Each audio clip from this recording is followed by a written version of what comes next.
Hello ladies and gentlemen, welcome back to the channel. I'm Maya Tusi and this is your latest updates from the conflict in the Middle East. Hezbollah of Lebanon have now started attacking the Christians, the Lebanese Christians. One of the other senior figures of the Hezbollah side has been eliminated, and Emmanuel Macron sends more support to Lebanon. In this video, we're going to give you guys all the details. We have some videos coming from Lebanon showing the clash between Christians and Hezbollah members. We're also going to be talking about, we have some good news at least, which is about the elimination of yet another senior figure inside the Hezbollah brigade, and we're going to talk about the French president, ladies and gentlemen, because he is very busy organizing more humanitarian aid. First things first, let's talk about the fight for survival. A fight for survival for two groups at the same time. Hezbollah, they are fighting for survival because there are not many of them left and they don't actually have a proper leadership. But there's also survival for ordinary, good Christian Lebanese citizens who are now being attacked, and their properties, their private properties, are being stolen by Hezbollah Islamists because they have nowhere else to go.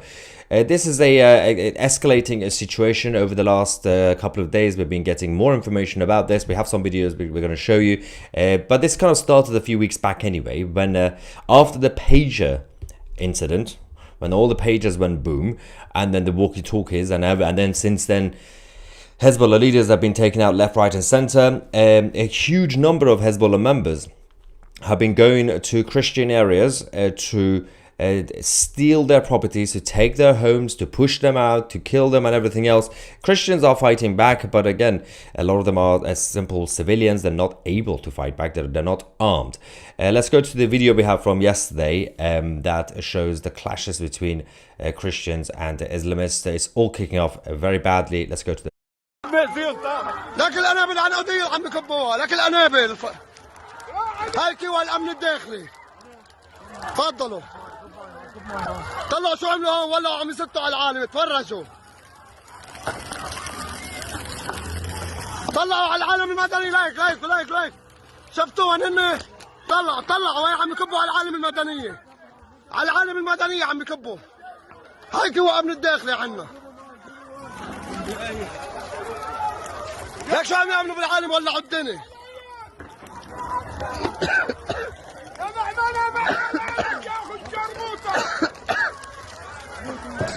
عم يزدوا الأنابل على العالم.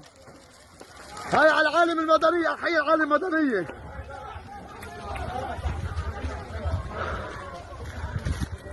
هاي العالم المدنية عم يكبوا عليها، الله لا يوفقهم.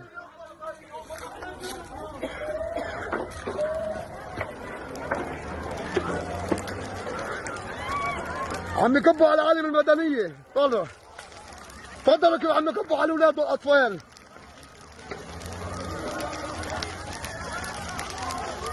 طلعوا عم يكبوا على الأطفال والأولاد.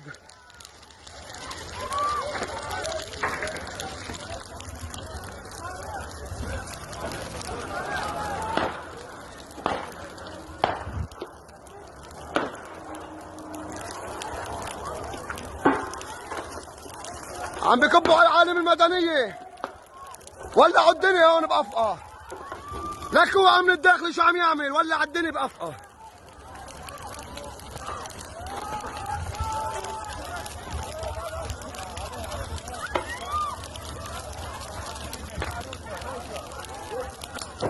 تفضلوا الأنابل عم يكبوها. ولعت الحرش هون كله سوا. طلعوا شو عملوا. تفرجوا ولع الدنيا بالأنابل الفسفورية.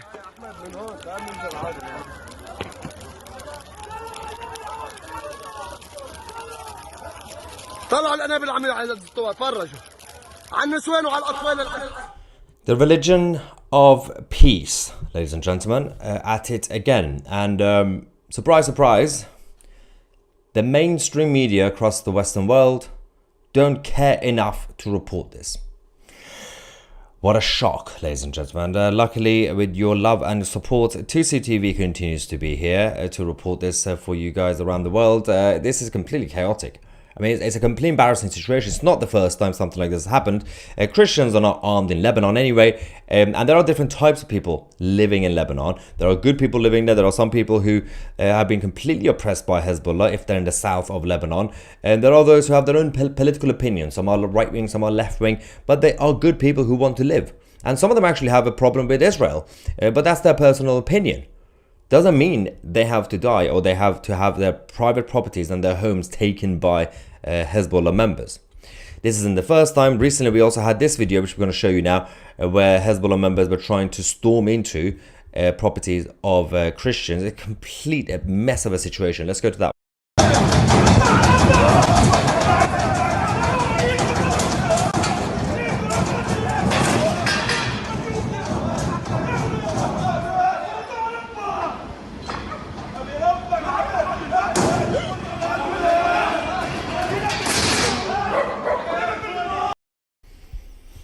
Yet again, it continues. It doesn't help the narrative for the corporate media. So the fight for survival is not just for the Hezbollah of Lebanon, but it is also for the Christians in Lebanon and also just the non-religious people in Lebanon as well.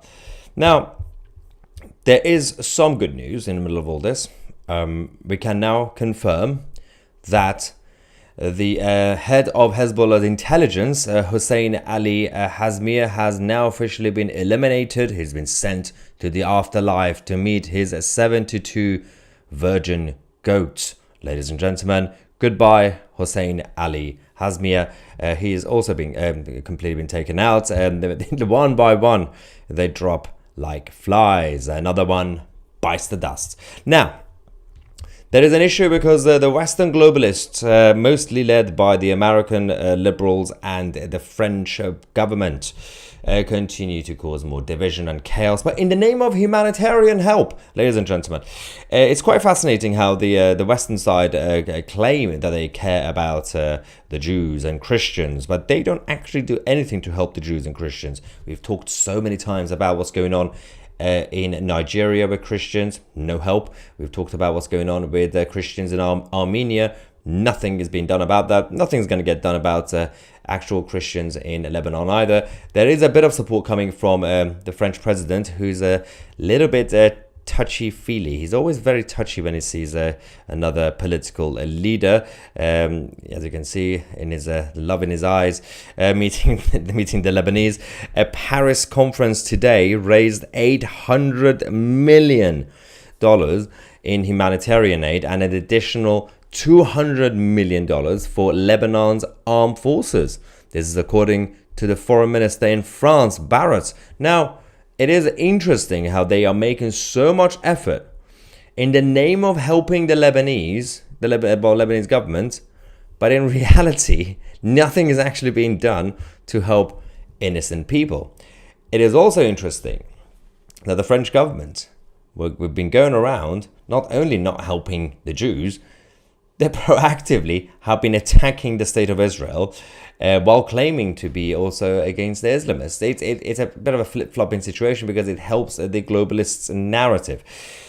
Obviously, we're going to be continuing to keep you guys posted on this. But let's get your reaction, ladies and gentlemen, in the live chat, because 2CTV is also about you and your views. Nina, first super chat, thank you, saying, can't Israel help these people? But that's the problem, because Israel is also spending a lot of money on the military operation. They're not going to be able to also send in even more aid to Lebanon, especially because Israel's counter-terrorism operation is in the southern parts of Lebanon, which is controlled by Hezbollah. They can't really give aid there because Hezbollah will take it. So it's the job of the Lebanese government to sort out their own mess instead of just begging everybody else.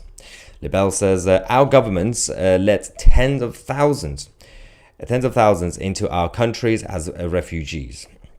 Refugees. I want to puke in a circle, and I hate our politicians, according to Libel. We have some more non-super chats as well. Tusi is one of the few people that will bring this topic up. Thank you. Thank you very much for the support. I shall try my best. Super chat from Tony saying, you are best in your class. As I said before, we wouldn't expect anything less. Keep up the truth, which you are also best at. Our brother and friend. You're raising the expectation bars. Another super chat from Spider. Thank you very much. Let's go back to some non-super chats. Tanya says, in Jesus' name, please protect your children from this evilness. I agree. A lot of the Christians are defenseless. That's the problem around the world. Blue Sapphire says, do you think the normal Lebanese will start fighting back? Time to get back their hijacked country. So there's been a lot of conversations about this. You can't expect the Lebanese government to do things that their politicians, because they've also been hijacked. The legislator, the legislative body has been completely hijacked by Hezbollah because they sold themselves up as a political party, which is absolutely laughable. The people who have had to evacuate from southern parts of Lebanon because they listened to the IDF, they said, okay, thank you IDF for letting us know you're coming here. We are going to leave for now. They are too busy sorting out their own lives and their own families for now to fight back. I wouldn't be surprised once the Hezbollah obviously complete, because there's still a few of them left in terms of few relatively senior figures left. Once they are being taken out and once people are able to get back to their homes, then you can actually see a bit of a actual pushback. For now, they're not really able to. That should come from the government, but we don't know where they are. Europe needs to help these Christians. You can't expect that to happen because the European countries, Western European countries, are too busy helping the other side. William says the Muslims have always hated Christians, plain and simple. Well, their book says that. So the sort of language you get in the Quran when it comes to Christians and Jews, obviously, primarily also Jews, but Jews and Christians is extremely aggressive, hateful, and violent. You're able to do anything to them. You can lie to them. You can take their properties and take their women as punishment. At the same time, the book says they are dirty, which is a fascinating concept. They say they're dirty. Jews and Christians are dirty. You shouldn't touch them, but then you're allowed to take their women. So it's there's a lot of contradictions in that book, as you guys know.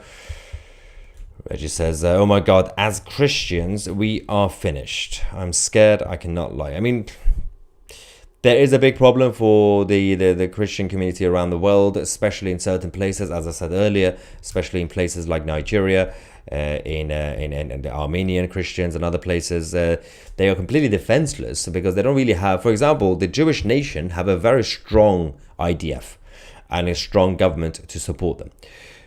But again, the Christian side, technically speaking, England is supposed to be a Christian country.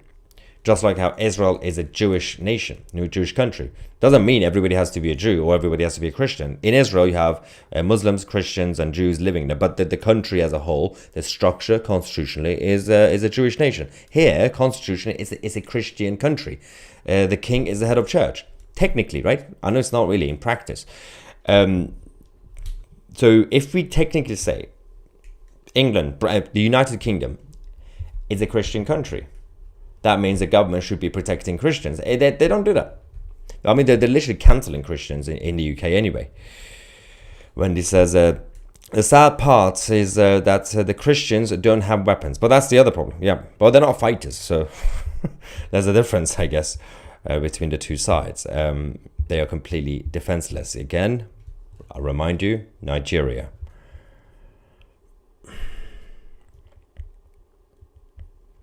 But let's also not forget there are also other the fight that we're talking about, the enemy, the common enemy, is also targeting others. So Zoroastrians in Iran, wiped out almost.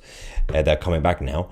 Hindus, let's not forget about our brothers and sisters. The Hindus also completely getting destroyed. Let's have a look at what's been going on in Bangladesh and other places as well, even parts of India itself. It's completely the betrayal of some Indian politicians as well.